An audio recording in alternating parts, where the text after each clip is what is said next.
And I actually asked Doris if he meant should they have piled in on RG Simon after he drove Casey into the ground, and he said not necessarily that, but how he responded at the next scrum, say, where they got dominated and it was a penalty and away go the box. But I wouldn't be surprised if they do think they should have maybe piled in on RG Simon there. I would love to see the clips. I'd absolutely love to see the clips that Andy Farrell showed there, to because it feels like he's called them out their character a little bit, which is not something he has to do with this team at all, ever really. But that's my sense from it. He has been like, it's clear how unhappy he is with the performance. And they're only 7 points off, and it's tough when you're in South Africa, but it's very clear that he's unhappy with the effort and the mental application as much as anything, and that wasn't at the standard. And he's really sent that message out loud and clear. Like, it would have been easy to think, and they were frustrated with some of the refereeing and stuff. It would have been easy to say we didn't get a few decisions, we were close, fine margins, but that has not been the case at all. They've been really honest about it. So he's obviously hopeful that produces the response. Maybe it won't. Maybe it's just a step too far in the season. But I have to say, even again from Doris Day, you get that sense from them. Plus, like, Andy Farrell has dropped his captain for this game. Like, there's no other way to make a bigger statement than doing that.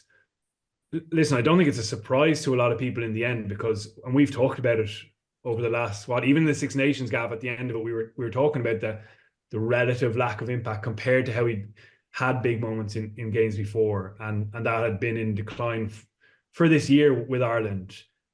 But still, he has dropped his captain, and that's a big move to make, and it's a big thing to do. And again, it just underlines that he wasn't happy with where it was.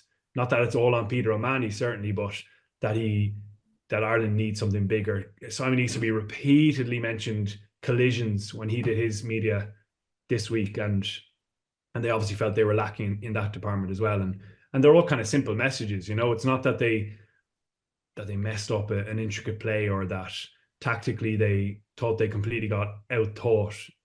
It's more just around that character and fronting up as physically as they can. And I think, yeah, all the signs are that they'll get a response. Whether it's enough remains to be seen, but I think it's good. And like, the selection it's a good selection. It's a good starting team with nice punch into the pack, with James Ryan bringing that bit of edge. And we know that he has had that ability to play to the edge sometimes, and with his rucking and his tackling, be right on that line. And that's what they're going to need. Byrne, you would hope, moving to 6, will not have as many of the kind of nitty gritty duties of a lock, and that'll free him up maybe to do a bit more damage with his poach threat and his line out threat, as well as his handling skills and all the rest. So it's a nice selection from Ireland as well, and O'Mahony will play his role off the bench.